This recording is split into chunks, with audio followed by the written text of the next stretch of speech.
Mari kita berdoa sebelum kita mendengarkan kebenaran firman Tuhan. Bapa yang di sorga, kami bersyukur buat kebaikan-Mu. Terima kasih pada hari ini kami boleh memuji dan memuliakan nama Tuhan. Biarlah pujian yang indah ini boleh memuliakan nama-Mu dan Engkau dipermuliakan.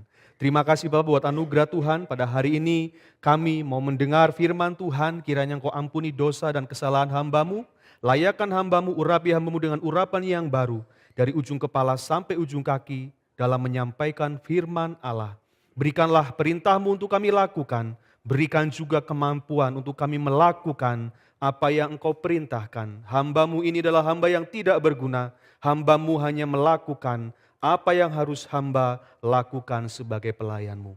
Kami siap mendengar firman Tuhan di dalam nama Tuhan Yesus. Kami berdoa dan mengucap syukur. Haleluya. Amin. Puji nama Tuhan. Shalom saudara. Apa kabarnya? Puji nama Tuhan. Saya ucapkan selamat tahun baru untuk kita semua. Kita semangat menyambut tahun yang baru, amin. Pada hari ini tema firman Tuhan saya berikan judul Kuasa Firman. Kuasa Firman. Saya akan membacakan di dalam Yohanes 1 ayat yang ke-1 sampai dengan yang ke-5. Demikian firman Tuhan. Pada mulanya adalah firman. Firman itu bersama-sama dengan Allah dan firman itu adalah Allah. Ia pada mulanya bersama-sama dengan Allah. Segala sesuatu dijadikan oleh Dia dan tanpa Dia tidak ada suatu pun yang telah jadi dari segala yang telah dijadikan. Dalam Dia ada hidup dan hidup itu adalah terang manusia.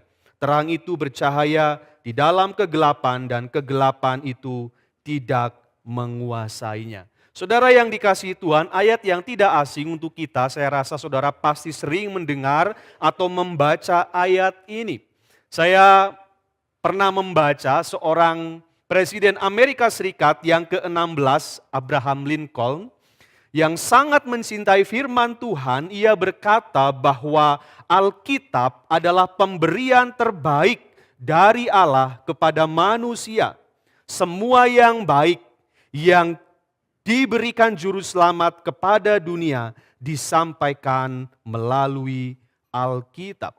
Kita mengerti bahwa Yesus adalah firman yang hidup, firman yang menjadi manusia, dan Alkitab adalah firman yang tertulis. Tetapi saya mau katakan bahwa keduanya adalah kunci untuk mengatasi kekacauan.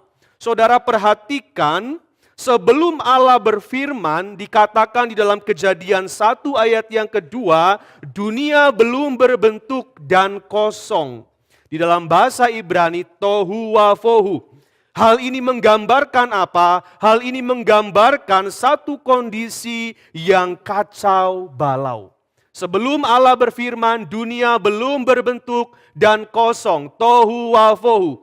Dalam keadaan kacau balau. Tetapi kita melihat, saudara yang dikasihi Allah, ketika Allah mulai mencipta, Dia berfirman sebanyak 10 kali.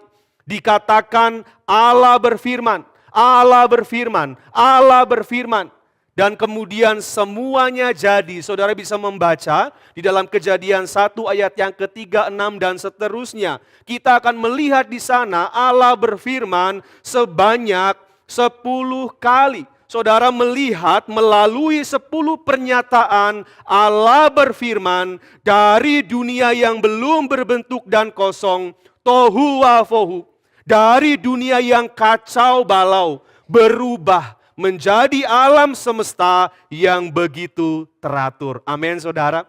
Saudara yang dikasihi Tuhan, Alkitab berkata Allah menjadikan alam semesta melalui firman-Nya. Dan tidak hanya sampai di situ, tetapi Allah juga menopang segala sesuatu dengan firman-Nya. Saudara perhatikan ketika Allah berfirman di dalam penciptaan, dunia yang kacau balau, dunia yang belum berbentuk dan kosong berubah menjadi keteraturan. Saudara yang dikasihi Tuhan, dari keadaan dunia tohu wafohu, keadaan yang kacau balau, ketika firman Tuhan hadir, semuanya berubah menjadi baik. Katakan amin. Oleh sebab itu Alkitab berkata, Allah melihat bahwa semuanya itu baik. Allah berkata 5 kali di dalam Kejadian pasal 1. Saudara, saya mau menangkap satu prinsip firman Tuhan yang penting sekali di dalam kehidupan kita, di mana kehadiran firman itu mengubah kekacauan menjadi keteraturan. Saudara, ketika hidup kita kacau, tidak ada firman di sana, tetapi ketika firman ada di dalam kehidupan kita, kekacauan itu akan berubah menjadi keteraturan. Apa yang tidak baik akan berubah menjadi baik. Saya rasa saudara, tidak ada yang kebetulan. 10 kali Allah berfirman di dalam penciptaan, ini terkoneksi secara langsung dengan 10 tulah yang menimpa Mesir. Tetapi kita juga melihat ada 10 perintah Allah. Saudara perhatikan, 10 Allah berfirman, 10 tulah, 10 perintah Allah. Kita mau melihat bagaimana firman Tuhan berbicara kepada kita pada hari ini. Saya rasa saudara, bukan kebetulan Firaun dan orang-orang Mesir mengalami 10 tulah sebelum mereka membebaskan bangsa Israel. Allah ingin menunjukkan sesuatu kepada kita pada hari ini. Saudara perhatikan, ketika Firaun, ketika orang-orang Mesir memilih untuk tidak mentaati firman Tuhan, Mesir berubah dari teratur menjadi kacau balau. Saudara yang dikasihi Tuhan, ini berbalik dengan penciptaan, dari ketidakteraturan berubah menjadi teratur. Tetapi ketika firman Tuhan dilanggar, dari keteraturan berubah menjadi kekacauan. Kita mengerti 10 tulah Mesir adalah kekacauan yang terjadi di Mesir. Karena apa? Karena Firaun memilih untuk melanggar, menentang firman Tuhan. Allah berkata kepada Musa, bangsa Israel bawa keluar dari Mesir. Engkau harus berbicara kepada Firaun supaya Israel boleh pergi. Ketika Musa datang kepada Firaun, biarkan bangsa Israel pergi dengan bebas. Firaun bilang, tidak bisa. Kemudian tulah pertama, air menjadi darah. Sungai Nil sebagai sumber penghidupan Mesir berubah menjadi darah. Bukankah itu suatu kekacauan yang luar biasa? Ini balu turah pertama, saudara. Kemudian Musa datang lagi kepada Firaun. Firaun biarkan bangsa Israel pergi. Untuk yang kedua kalinya Firaun menolak membebaskan bangsa Israel. Kemudian tulah katak terjadi. Dan seterusnya nyamuk, lalat, sampar pada ternak, barah, hujan es, belalang, kegelapan total selama 3 hari. Saudara bisa bayangkan betapa kekacauan terjadi di Mesir. Kenapa? Karena mereka menentang firman Tuhan. Dan yang terakhir saudara, anak sulung Mesir semuanya mati. Saudara yang dikasihi Tuhan, mari kita memperhatikan bagian akhir dari tulah. Anak sulung Mesir mati. Saudara yang dikasihi Tuhan, ini hal yang sangat luar biasa, yang begitu kacau, yang dialami oleh Mesir. Saudara, kita membaca di dalam Keluaran 4 ayat yang ke-22 sampai dengan yang ke-23. Dikatakan demikian, maka engkau harus berkata kepada Firaun, beginilah firman Tuhan Israel, ialah anakku, anakku yang sulung. Sebab itu aku berfirman kepadamu, biarkanlah anakku itu pergi, supaya ia beribadah kepadaku. Tetapi jika engkau menolak membiarkannya pergi, maka aku akan membunuh anakmu, anakmu yang sulung. Ini tulah terakhir saudara, dan Firaun tidak mau membiarkan Israel pergi. Dan saudara yang dikasihi Tuhan, saya membaca salah satu tradisi Yahudi mengatakan Tuhan sebetulnya sedang bermurah hati ketika dia memberikan tulah yang ke-1 sampai dengan yang ke-9. Ini sudah mengerikan, tetapi Tuhan sebetulnya masih bermurah hati. Kenapa saudara? Karena memang tulah yang paling mengerikan bagi Mesir ialah kematian anak sulung. Saudara yang dikasihi Tuhan, ketika anak sulung mati, kita harus mengerti sistem daripada Mesir, saudara. Di mana Mesir adalah masyarakat yang dibangun di atas hukum anak sulung, anak pertama. Kenapa? Karena anak sulung ini secara sah mewarisi sebagian besar kekayaan keluarga dan bahkan menggantikan ayahnya sebagai kepala keluarga atau penguasa. Ada istilah erpa sutensa. Artinya apa? Putra mahkota secara turun-temurun. Jadi Firaun ini anak sulung dari anak sulung dari anak sulung dari anak sulung dan seterusnya. Jadi Firaun, Raja Mesir adalah keturunan anak sulung dari anak sulung. Saudara bisa melihat ketika semua anak sulung Mesir mati.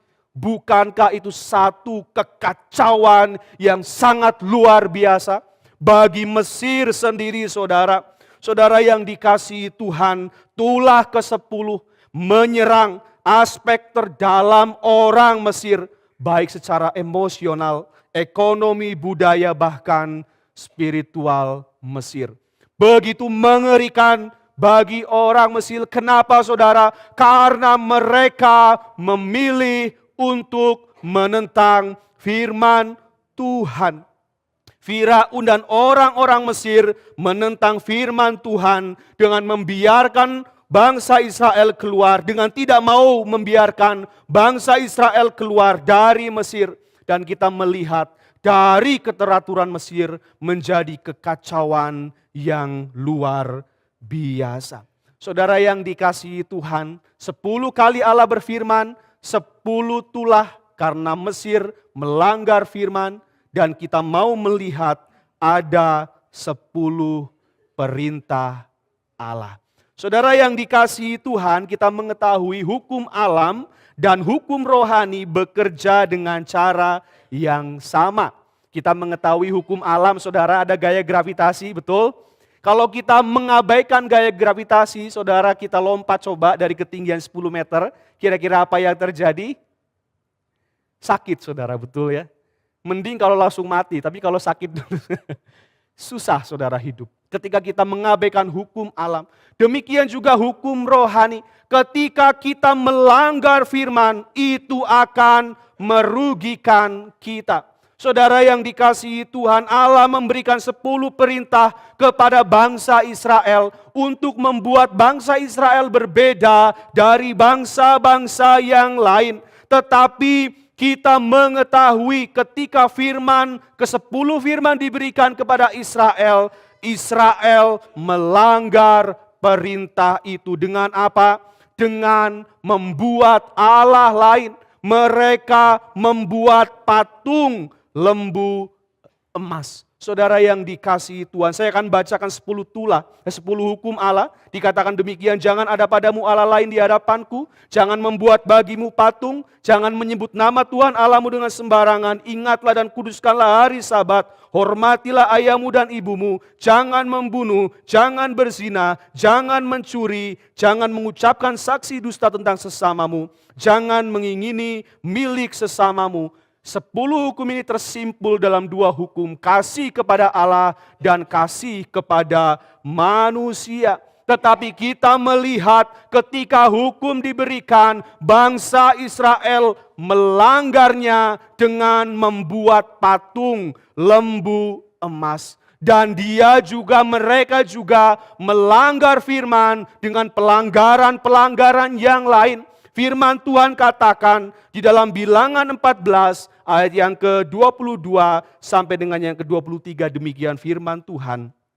Semua orang yang telah melihat kemuliaanku dan tanda-tanda mujizat yang kuperbuat di Mesir dan di padang gurun, namun telah 10 kali mencobai aku dan tidak mau mendengarkan suaraku, pastilah tidak akan melihat negeri yang kujanjikan dengan sumpah kepada nenek moyang mereka. Semua yang menista aku ini tidak akan melihatnya. Saudara yang dikasihi Tuhan, 10 kali bangsa Israel melanggar perintah Allah. Akibatnya apa? Mereka tidak dapat, generasi yang pertama tidak dapat memasuki tanah perjanjian. Tetapi kita juga mau melihat saudara di mana Nabi Yeremia mendeskripsikan atau menggambarkan ketidaktaatan Israel terhadap Tuhan dan firman-Nya. Ini mengakibatkan tanah perjanjian dalam kondisi kacau balau dan kosong. Tohu wa vohu. Saya bacakan di dalam Yeremia 4 ayat yang ke-22 sampai dengan yang ke-23. Sungguh bodohlah umatku itu, mereka tidak mengenal aku, mereka adalah anak-anak tolol dan tidak mempunyai pengertian. Mereka pintar untuk berbuat jahat, tetapi untuk berbuat baik mereka tidak tahu.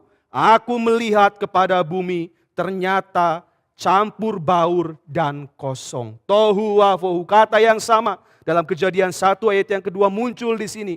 Dan melihat kepada langit, tidak ada terangnya. Ketika firman Tuhan dilanggar, kondisi keadaan menjadi kacau balau, bahkan negeri yang dijanjikan Tuhan di sana tidak dapat dihuni oleh bangsa Israel. Saudara, ada dua pembuangan yang terjadi di mana bangsa Israel dikeluarkan dari negerinya dan menjadi budak di Asyur dan di Babilonia. Ini dua pembuangan yang begitu besar sehingga bangsa Israel menjadi budak dan tidak bisa hidup di tanah perjanjian. Kenapa saudara? Karena mereka melanggar perintah Tuhan.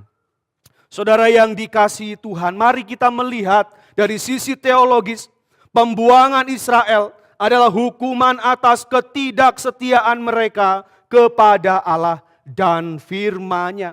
Seorang penulis berkata, tidak ada nestapa yang menimpa bangsa Israel yang bukan menjadi bagian dari hukuman penyembahan anak lembu emas atau penyembahan berhala. Saudara, kita melihat ketika ada firman Tuhan dari ketidakteraturan, dari kekacauan menjadi teratur. Tetapi ketika firman Tuhan dilanggar, dari keteraturan berubah menjadi kekacauan. Saudara, saya ingin kita melihat kembali di dalam hal penciptaan. Di hari pertama Allah berfirman, dari kegelapan yang kacau adalah apa saudara? Jadilah terang. Mari kita membaca di dalam Kejadian 1 ayat yang ketiga. Berfirmanlah Allah, jadilah terang. Lalu terang itu jadi. Saudara, saya bertanya, kira-kira apa terang yang dimaksud? Ketika saya mulai mencari tahu dan mulai mencoba untuk menggalinya, saudara, terang ini tidak mungkin berbicara tentang terang matahari, bulan, dan bintang. Kenapa? Karena benda-benda penerang ini baru dicipta pada hari yang keempat. Jadi terang ini adalah terang apa?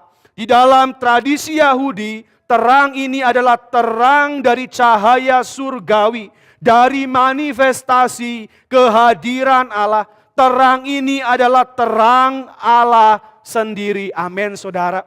Saudara yang dikasihi Tuhan, oleh sebab itu Yohanes 1 ayat yang kelima dikatakan demikian. Terang itu bercahaya di dalam kegelapan dan kegelapan itu tidak menguasainya. Saya melihat ada hubungan terang itu dengan Yesus. Kenapa? Karena Yesus sendiri berkata di dalam Yohanes 8 ayat yang ke-12. Maka Yesus berkata pula kepada banyak orang, katanya, akulah terang dunia. Barang siapa mengikut aku, ia tidak akan berjalan dalam kegelapan, melainkan ia akan mempunyai terang hidup. Amin, saudara.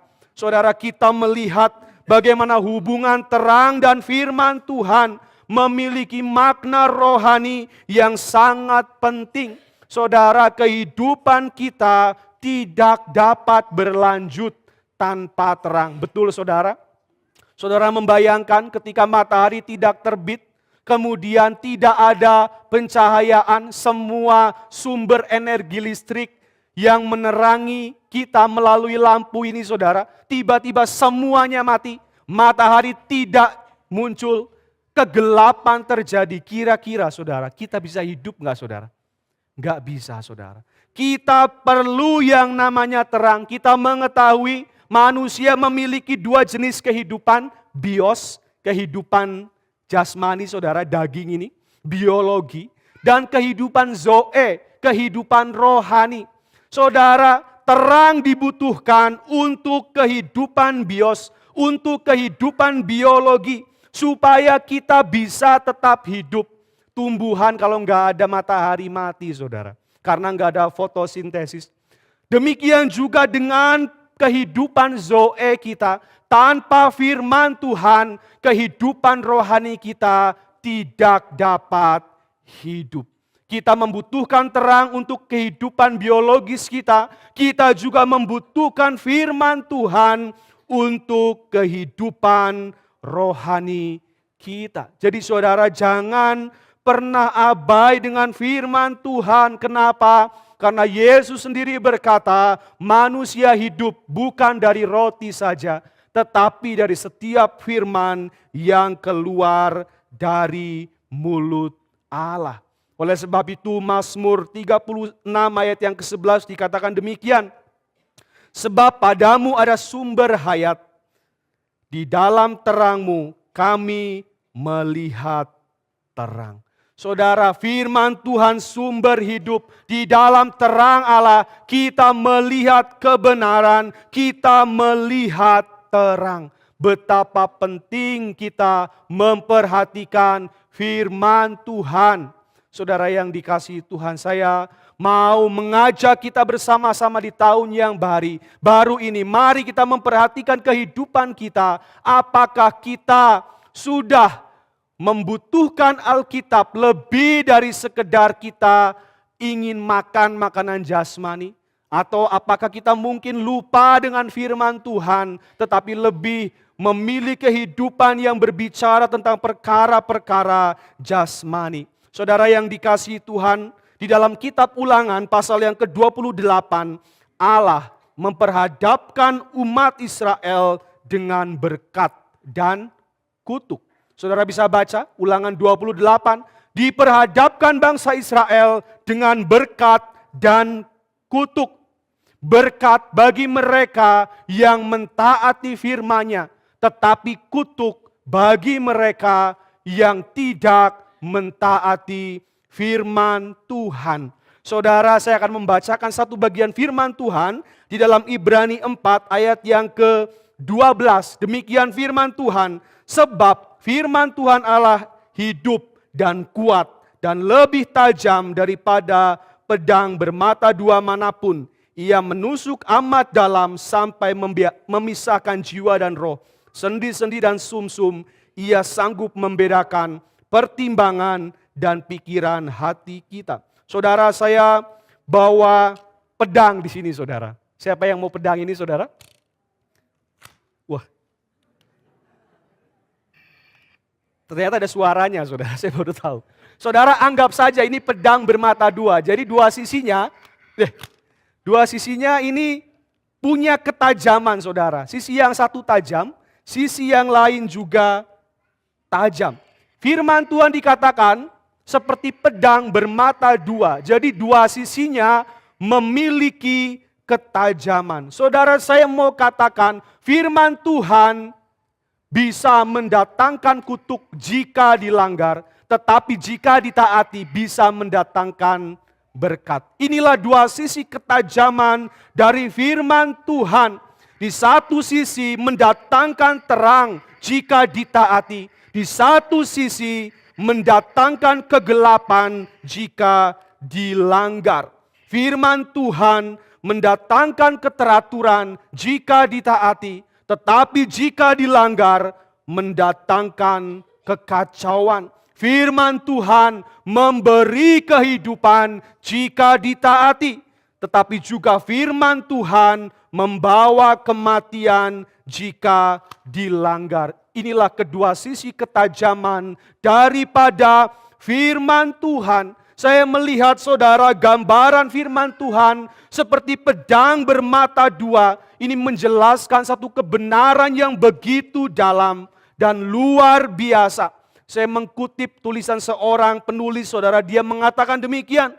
Satu sisi mata pedang mewakili kebenaran dan satu sisinya mewakili anugerah. Saudara bisa melihat kemarin Bapak Gembala berbicara tentang Yesus penuh kasih karunia dan apa saudara? Kebenaran. Saudara perhatikan kasih karunia dan kebenaran ini dua sisi yang tidak bisa dipisahkan. Bapak Gembala menggunakan koin yang tidak bisa dipisahkan. Tetapi hari ini saya menggunakan dua mata pedang. Yang satu tajam sebagai kebenaran, yang satu tajam sebagai anugerah. Saudara mari perhatikan bersama-sama kebenaran ini. Ketika kita melihat firman Tuhan, melihatnya sebagai mata pedang kebenaran, pada akhirnya kita semua akan mati, saudara. Amin, saudara.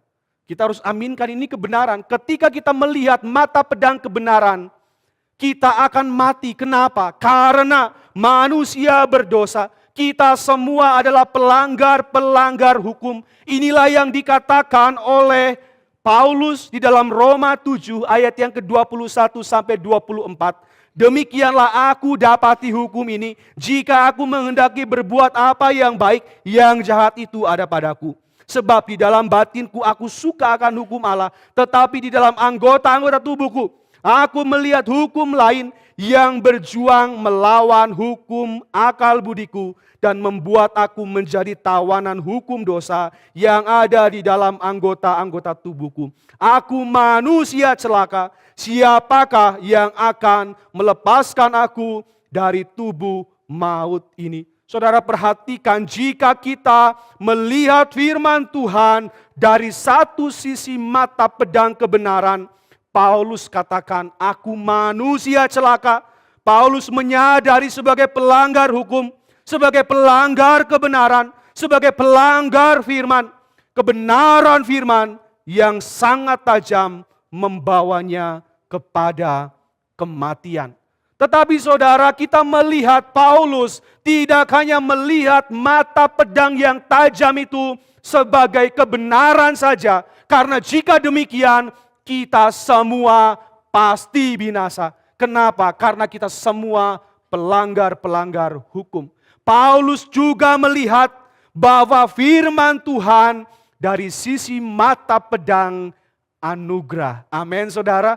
Ini penting sekali ketika Paulus menyadari sebagai manusia celaka. Dia sadar dia pelanggar hukum, pelanggar kebenaran, pelanggar firman Tuhan.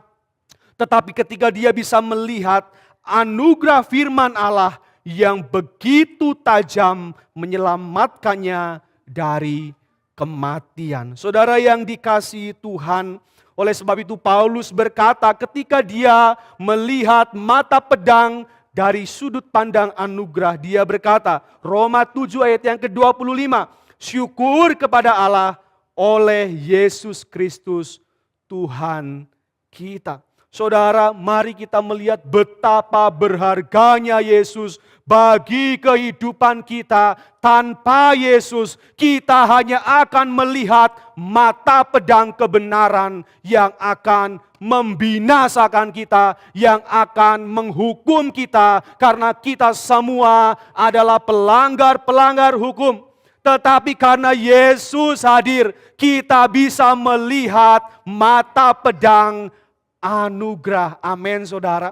Saudara perhatikan, ketika Yesus datang, dia tidak hanya membawa kebenaran, tetapi dia juga menyatakan anugerah Allah. Di dalam Yohanes 1 ayat yang ke-14 dikatakan, firman itu telah menjadi manusia dan diam di antara kita, dan kita telah melihat kemuliaannya, yaitu kemuliaan yang diberikan kepadanya sebagai anak tunggal Bapa, penuh apa saudara?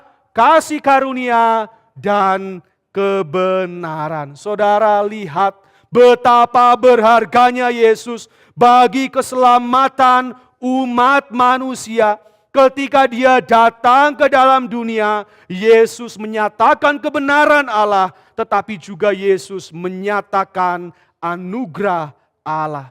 Di dalam Wahyu pasal 1 ayat yang ke-16 dikatakan demikian, di tangan kanannya ia memegang 7 bintang, dari mulutnya keluar sebelah pedang tajam bermata 2. Yesus diberikan kuasa untuk menyelamatkan manusia, tetapi anak manusia juga diberikan kuasa untuk menghakimi orang berdosa. Saudara perhatikan, di dalam Yesus ada pedang bermata 2, itulah kebenaran dan anugerah Allah. Saudara yang dikasihi Tuhan, kita harus mengerti, menurut kebenaran Allah, orang berdosa harus dihukum.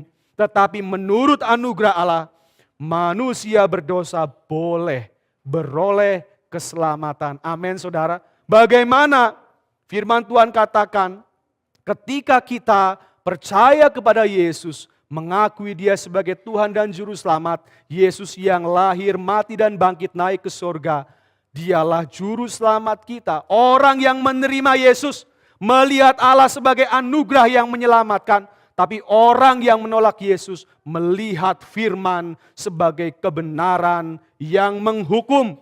Yohanes 12 ayat yang ke-48 dikatakan demikian, barang siapa menolak aku dan tidak menerima perkataanku, ia sudah ada hakimnya, yaitu firman yang telah kukatakan, itulah yang akan menjadi hakimnya pada akhir zaman.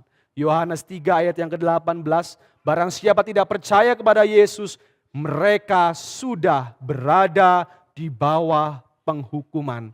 Karena semua orang kenyataannya sebagai pelanggar firman. Saudara yang dikasihi Tuhan, pada hari ini biarlah kita mau mengawali tahun yang baru bersama-sama dengan Yesus. Amin saudara. Kita mau perhatikan kehidupan kita. Sudahkah kita berjalan bersama dengan Yesus? Sudahkah kita menjadikan Yesus kebenaran kita? Anugerah terbesar dari Bapa. Mari saudara, tanpa Yesus manusia semua dalam kondisi terhukum.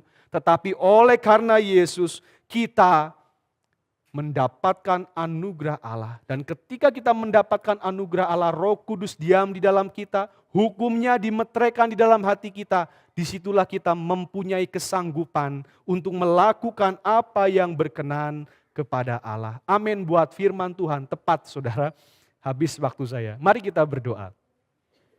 Terima kasih buat anugerah-Mu Bapa. Terima kasih untuk hari ini kami boleh kembali mendengar kebenaran firman-Mu.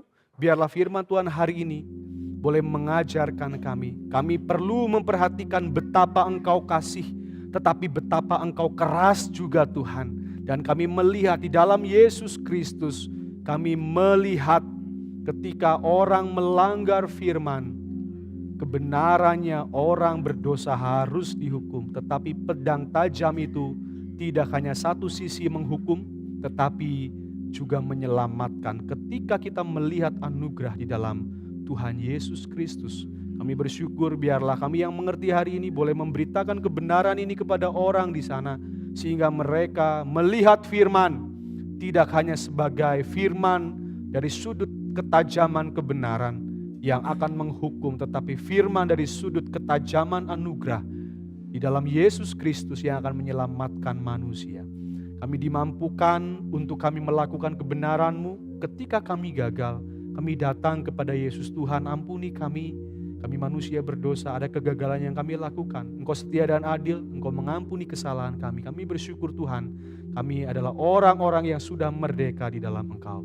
Kami berdoa, kami menyerahkan firman ini ke dalam tangan kuasa Tuhan. Biarlah Engkau terus berbicara kepada setiap kami. Di dalam nama Tuhan Yesus kami berdoa. Haleluya.